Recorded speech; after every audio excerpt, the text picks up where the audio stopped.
This show is brought to you in part by viewers like you who joined a Patreon or become YouTube members. Thank you. And if you could, hit the like button and subscribe if you want more Browns-focused content. In the history of this channel, we have had plenty of off seasons and gone into plenty of off seasons. Some of them after fun seasons, some of them after horribly disappointing seasons. But this off season, it feels different, doesn't it? Right? Like this feels different. And the reason I think that is because this is the first off season since 2018 that we're going to end the year and not know who's going to start at quarterback for the Cleveland Browns next year. Pretty much since they drafted Baker Mayfield, we have been pretty confident in who the starter was going to be.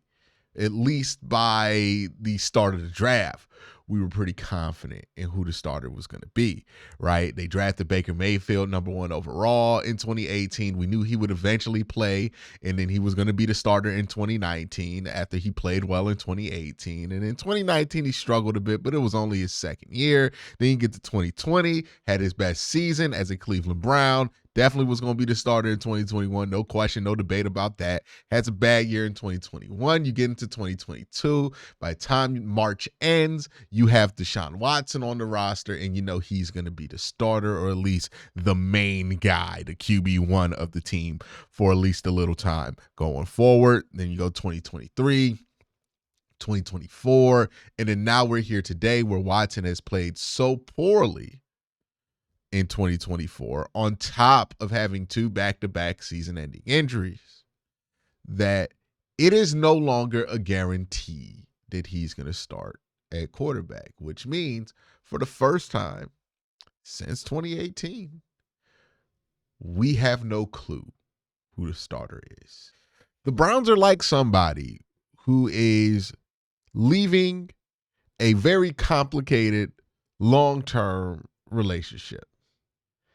And when you leave a long-term relationship, whether it be a friendship, whether it be a romantic partnership, there is always this void that you want to be filled with the comfort of another relationship, because you want to feel that comfort, the security of being in a relationship and not being in the streets.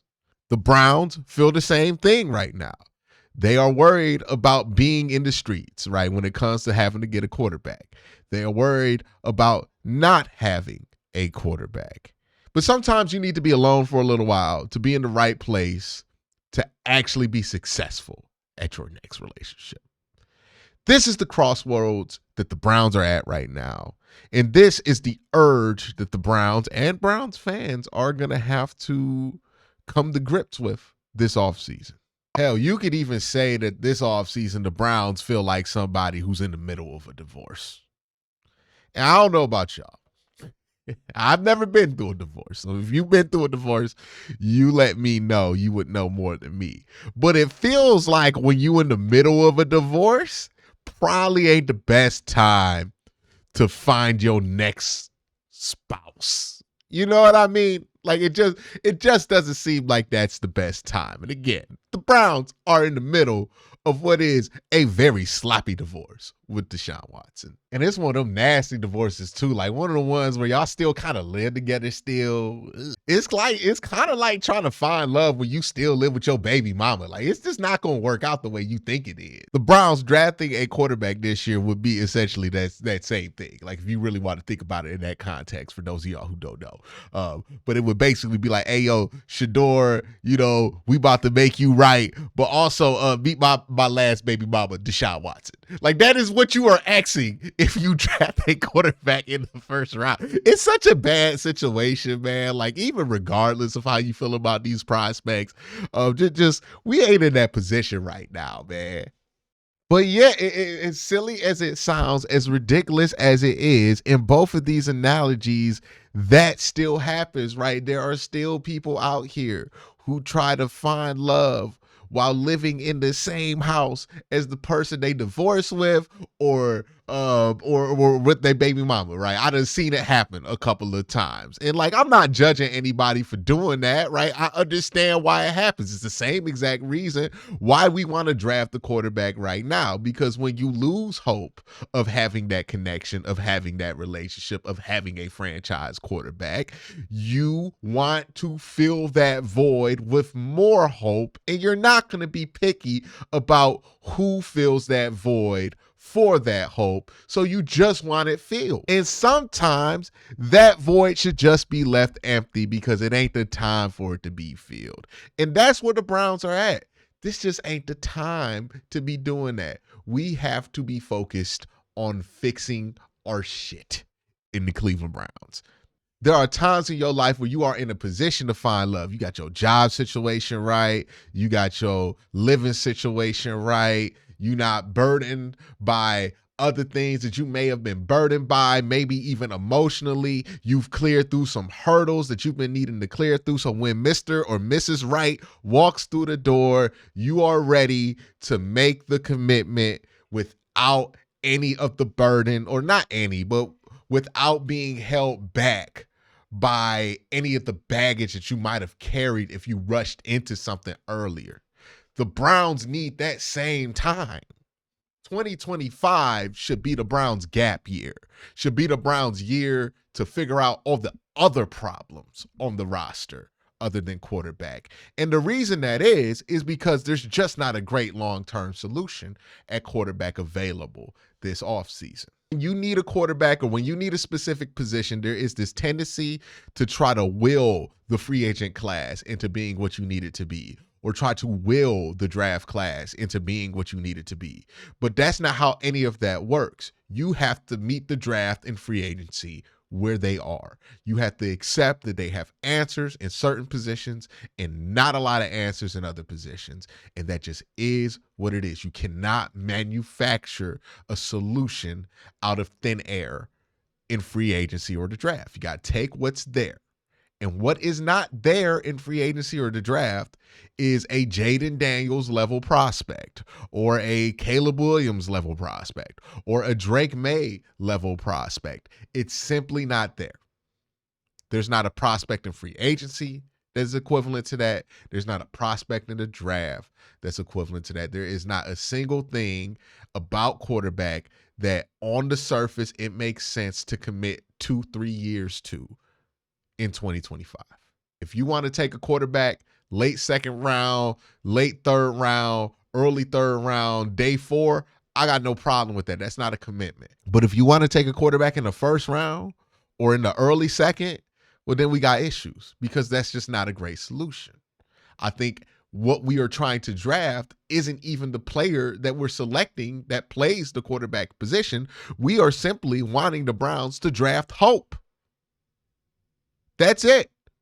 Like, whether you're a Shador guy or a Cam Ward guy, if you're pushing for the Browns to draft somebody with the number 1 overall pick at the quarterback position, you're not wanting that actual player. You want the version of the player or the prospect that exists in your head, because that version provides you hope. But the truth is, at the top of the draft, especially in the first round, you can't be hoping. You got to know with the first round, especially when you're drafting in the top 5, right? Because when you start hoping, you start missing in the draft. Think about it like this. Even an organization like Pittsburgh isn't immune to this. They went through a similar situation when Ben retired, right? They needed a quarterback. It's been decades since they didn't have an answer at quarterback. So they did what most people naturally want to do, which is, okay, we're going to take a quarterback in this next draft class, regardless of how people feel about the quarterbacks in this class. And they took Kenny Pickett. And Pittsburgh, this organization that usually does the right thing in the first round and has built these good teams, did that.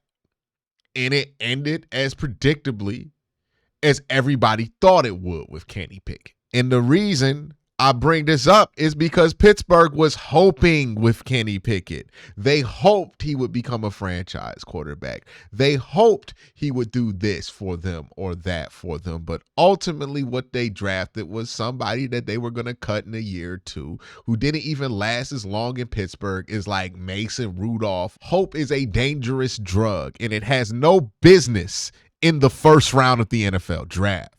I'm not saying excitement is a bad thing or that projection in the draft is a bad thing. Those are all key parts to evaluating a player. But here's what I mean when I say you're kind of hoping. There are a couple of phrases you hear when it comes to a quarterback specifically that tells you that whoever it is that wants to make that pick is hoping.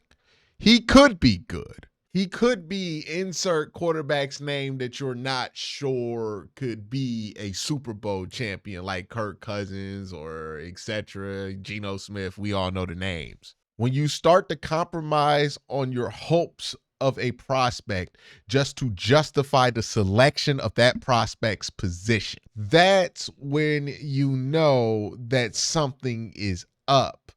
Because if you want to draft a quarterback, you shouldn't be hoping that they could be a quarterback who wouldn't even be what you want to be the end goal. You feel me? Like, if I'm drafting a quarterback in the first round in the top 10, I'm not hoping that guy could be a stopgap. I am taking that player because I know that player is going to be the answer at the quarterback position. And if you can't get yourself to truly believe that that prospect is the answer because his tape is not good enough and his body of work just simply isn't good enough, then that tells you right there that that dude just is not somebody you need to draft that high in the draft, and that you just want to draft that position for reasons outside of that player actually being good enough to justify it. When you aren't projecting this player to have a similar ceiling to top tier level quarterbacks or better than just like tier 3 guys in the NFL, that tells me a lot about what you actually think about the prospect. When you're saying in your evaluation, if this player stops doing these things that this player does all the time, then he could be good, you're hoping, right?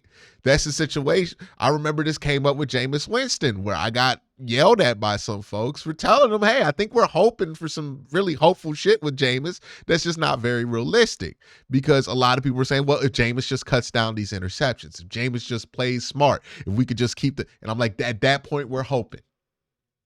And you don't want to hope at the quarterback position. You want to know. Something I learned with the Deshaun Watson thing, because I've wondered the last few years, why hasn't it felt like it's supposed to? And the answer is because we've been hoping.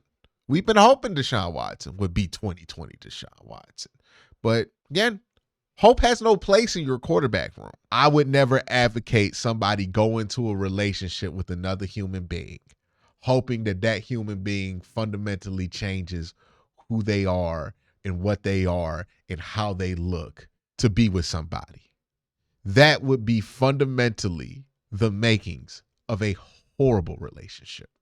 The same thing applies for when you're making a long-term commitment to a quarterback. You shouldn't be trying to make a long-term commitment to a quarterback that you feel like you got to change everything about their game in order to get the most out of them in your system. You shouldn't want to make a long-term commitment to a quarterback or take them with like a first-round pick if you don't love who that prospect is, as saying basically, if they don't change a ton about how they fundamentally play the game of football from the day they're drafted to the day they show up in camp and play their first game as a Cleveland Brown, then that's solidly somebody you have no business drafting with a top 5, top 10 first round pick. Like, you got to be willing to say, hey, no, Andy Reid didn't draft Patrick Mahomes and try to turn him into Alex Smith. He drafted Patrick Mahomes fully accepting and wanting Patrick Mahomes to be Patrick Mahomes. He didn't draft Patrick Mahomes and said, well, if you change this and if you throw the ball a little bit less and you just, like, play it safe with how you pass and everything else. No, he didn't do that. So if you want Cam Ward, you got to be okay with Cam Ward going buck wild on this offense if you're the Cleveland Browns. Is that what you want? If you draft Shedeur Sanders, you got to be okay with the fact that he's not going to be on time all the time and that he's going to hold the ball a little long. Are you okay with that if you're the Cleveland Browns? If the answer is no to any of those questions, then you have no business taking that quarterback in the top 10 of this draft or in the first round. I know somebody's going to say, well, don't you have to develop quarterbacks? Yes, you have to develop quarterbacks, but development isn't fundamentally changing everything that player is and isn't. That's a misinterpretation of what developing a player is. Developing a player is taking what they do well and helping them get better at the things that they excel at, not completely changing how they play the game of football. If I draft a fast wide receiver, I'm not going to try to turn him into a route god. I'm going to try to make him the best fast wide receiver that he can be. If I draft a quarterback like Cam Ward who likes to play off script, you have to embrace him playing off script on some levels. If you draft a quarterback like Shedeur who likes to hold on to the football a little bit longer and kind of process things out, then you have to commit to that style of play. Yes, you can develop them, but that doesn't mean you change them. It's part of the thing that makes me wonder about what happened with Deshaun Watson, because it feels like the Browns traded for Deshaun Watson and then tried to change Deshaun Watson so he can fit into what they're doing. They failed this question one time. They don't need to do it again. So I get it. If you want the Browns to do something to make you feel more hopeful about the quarterback position this offseason, and maybe that leads you to want to give crazy money to a free agent. Or maybe that leads you to want to spend a top 3 pick on a player who people aren't saying is a top 3 prospect. I get it. And I think it's not stupid, right? And I think people who disagree with you will call you stupid for feeling this. It's not stupid. It's natural. It's where everybody naturally defaults to, whether it's football or whether it's a relationship, because it's uncomfortable to not have a franchise quarterback. And right now, the Browns don't have a franchise quarterback. They've never had one. But also, they don't have any hope that they're going to have that answer be filled in the next 365 days. Now, maybe you get lucky with a day 3 pick, but that's nothing to pin your hopes on, right? This is where the Browns are at. This year has a lot of talent to get at in free agency and the draft that just doesn't happen to be the quarterback position. Take advantage of that. Build around the quarterback position. Bring in some talent that will make it easier for a quarterback to be successful. Don't commit long-term to any quarterback solution. 1-year deals, 2-year deals at max. Get contracts that you can get in and out of. But there's no reason to commit yourself long-term to any of the quarterback options that are available because they're not there. 2026 looks like a much better year to go looking for a quarterback. Brock Purdy might be available. Geno Smith might be available. You look at the draft. Drew Aller's somebody that we like. Cade Klubnik is somebody that we like. Arch Manning could be in this draft. Lenore Sellers has a lot of talent. Those are just the guys that we know. There's going to be some guys that pop up as the college football season continues next year that you might be interested in. You can't make the draft what you want it to be. 2025 just ain't the year to go do it. I know that's frustrating because that's the year that we know we're going to have a top pick. And we wish that this was a year where there were a lot of quarterback options. But it's just not that. Let this be the Browns' gap year, right? If the Browns were one of your friends and they were telling you that they just got out this weird 7-year relationship and they're thinking about popping a question to somebody that they met like 3 months ago, you would tell them as your friend, hey, maybe you should consider being alone for a little while, because it seems like you're jumping into a really unhealthy dynamic, especially if they're telling you how much they want to change about the person they want to propose to. I get why people want to draft the quarterback. I get why people want an answer at the quarterback position this offseason. The same way I can understand why that friend would be at such a place emotionally where they would want to do something that crazy. But the same way I can't encourage that friend to make that decision is the same way I can't sit here and advocate for the Browns to do something that would make me feel a little hopeful. Y'all have a great day. Have an even better night. Peace.